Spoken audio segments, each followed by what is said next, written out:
I think it's not a stupid answer at all. I would just be interested in your opinions, particularly in the multiple, like in the quiz questions. They might be asked also in a bit more open way than in the exams. We'll need to go for clear yes and no answer. So it would be great if some of you could step forward and tell me the intuition and giving that answer.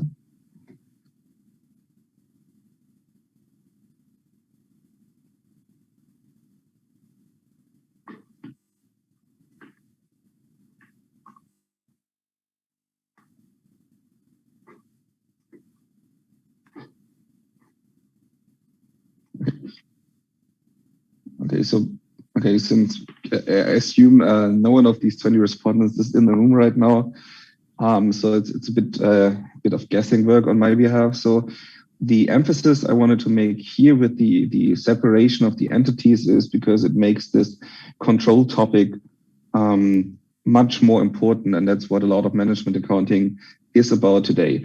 Obviously, the argument is true, the developments of markets make cash and liquidity planning for merchants harder, but I believe that this is a change in quantity, but not necessarily in the quality. So it makes it harder, but it was a smaller problem before, it's a bigger problem now.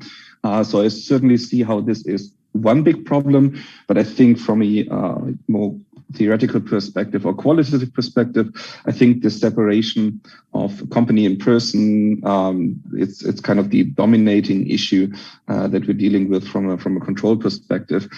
But again, I sympathize a lot with the other answer as well.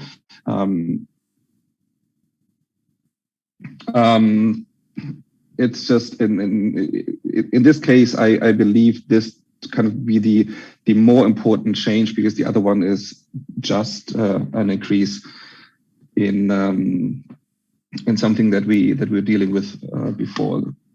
Okay, the first question: will the exam consist out of 50-50 theory and calculations? It's probably not a strict 50-50 separation. I think in the last year it was more like 1/3, 2/3, somewhere around these lines.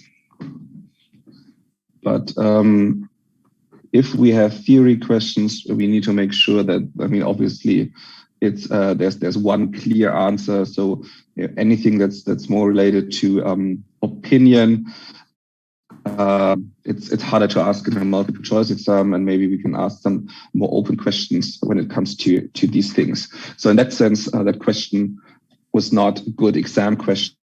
It was just a question to kind of trigger your thoughts and opinions. The next question was about normal job costing. And just looking at the answers, we have a split between the correct answer, 20,400, and the incorrect answer, 19,200. And I think here it's just important to mention that the 19,200 would be the correct answers if the question would have been for the normal allocation. The question here was for the correct allocation, so maybe that's a bit tricky in the question. Yeah, it was basically just how you read the question. And then according to this question, the 20,400 was correct, and the other one was just not spending the right amount of precision on the question. Maybe also something for the exams to really read the questions closely. Well, so we have another question, and this is about how much total costs are assigned to the units completed and transferred in the current month under the weighted average costing method. And here actually the correct answer was not chosen by the majority. So I wanted to ask back, and I was hoping, although I see that it's just 12 respondents here, so it's a pretty low number. If someone could step forward who reached the answer of 33,600, maybe sharing the thought process here might help me to understand the problem a bit better. So that would be great if I could get some feedback how you arrive at the 33,600, or whether this was just some, I don't know, unlucky miscalculations mixed with random guessing.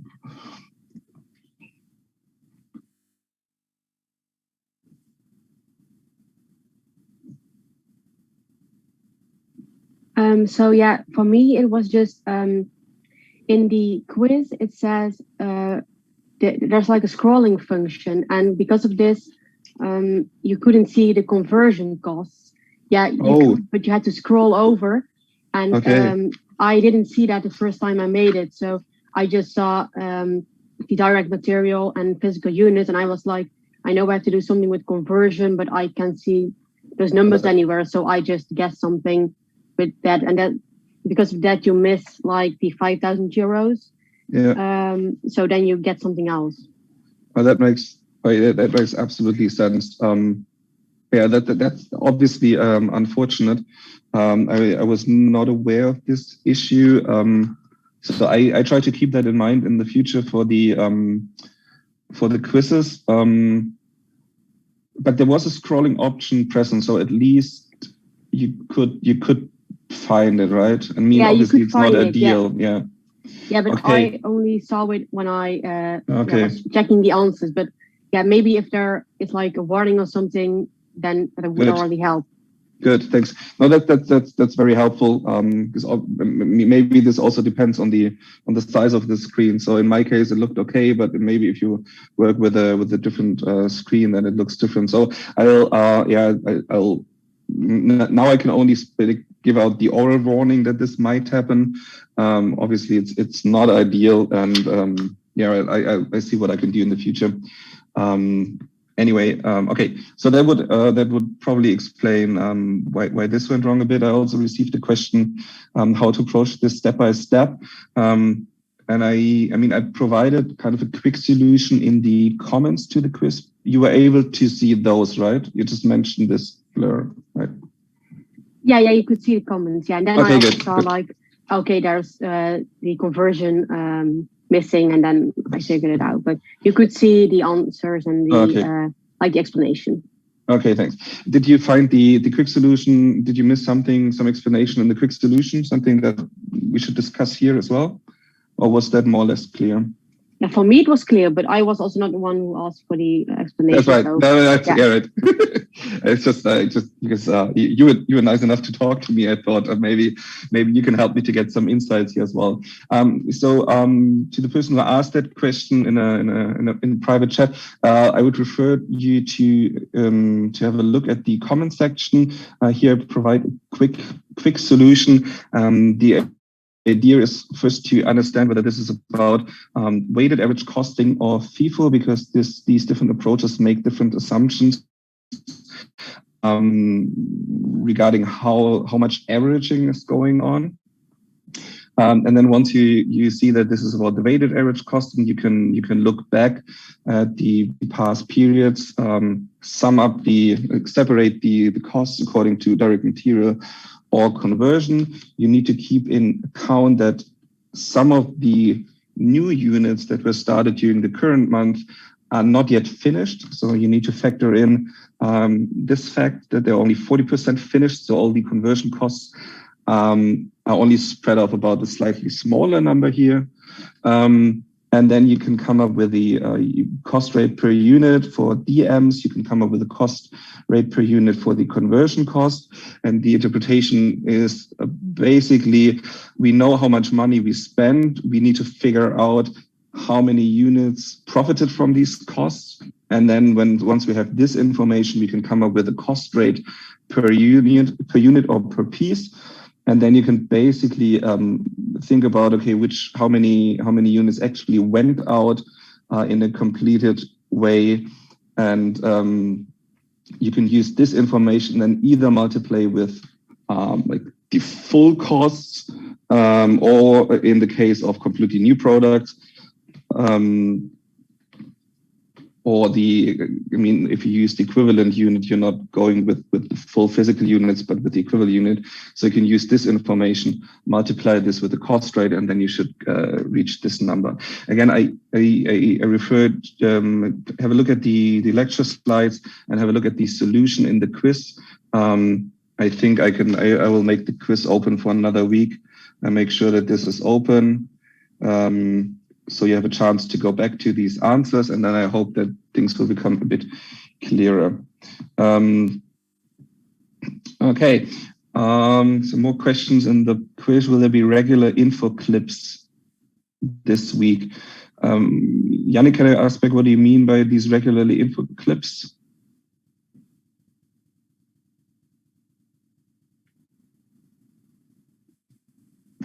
Well, I just meant every week you uploaded some info clips so we could watch to learn the material, but I could not find them for this week. Yeah, right. Because I wanted to do the Q&A on the session so far. So on my agenda, about half an hour after we finish this meeting, I wanted to upload the next season 4. So then again, you will have, it will be similar setups like the last time. There won't be a live session next week because there will be a bit more clips, but I will share them this afternoon. Okay, thank you. And then in 2 weeks, we'll have again a similar Q&A session like the one we have today. Maybe a bit shorter because we're not covering basically 4 weeks, we're only covering 2. Okay, then another question, when calculating the M per unit, why do we add 20,000 to 80,000 on those? No, it says here in the task, and there might be some variations in the questions as well. So here we said we started 80,000 and last month, and we already have in the inventory 25,000.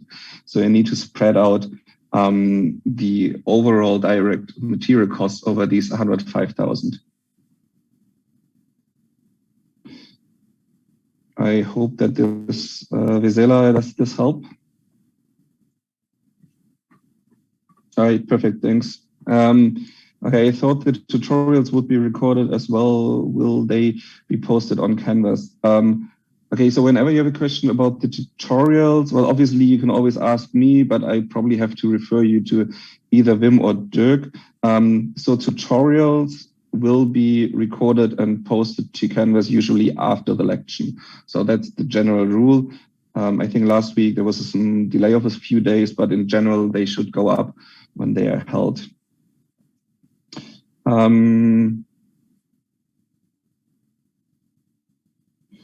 Okay, next question. How important is, I start with Crystal's question here, sorry. Sorry, Luke, I get back to you in a second. How important is season 1 as exam materials, or was it more as a nice introduction to the subject? Well, I have to say everything is important for the exam. So there might be a question or two, but obviously it was kind of a shorter season, less technical. So I would expect a few questions, but not a huge focus. And obviously the introduction was one of the motivations to do this. Okay, so the next question was the season 4 related to case 2. So I know it's a bit confusing right now because we basically have a weekly structure for the tutorials, but not always a weekly structure for the lectures, because it makes sometimes sense to combine different topics into one lecture stream. If you're interested in a closer alignment of the cases of the tutorial with the different chapters, then please have a look at the syllabus. There we still have kind of this weekly structure in there. So we've broken down what we do in a closer way, and there you can easily see the match between the tutorial cases and the chapter and the focus of these tutorial cases. So season 4, this would be our previous sessions 5 and 6. So this would not be related to case number 2. Case number 2 is probably about previous session number 3, maybe 4. So rather related to our season 3 and context. Again, and I know it's a bit confusing. I think the syllabus will help you to kind of make these connections in a better way. In season 4, we will combine what was previously chapter 5 and 6. You can also see it from the from the book chapters, how there's an overlap in the table, and then the tutorials will follow more this old weekly structure because that's what they were aligned to, and the weighted average method is not part of season 4 anymore. Okay, so question regarding case 2, please ask anything related to what you do in the tutorials to your tutors. They are happy to answer these questions. We kind of split up the workload here. So I don't want to say anything about the content of the tutorials. So please save the question up to Wim or Dirk, whoever is responsible for your group, and they will be happy to pick it up. Okay.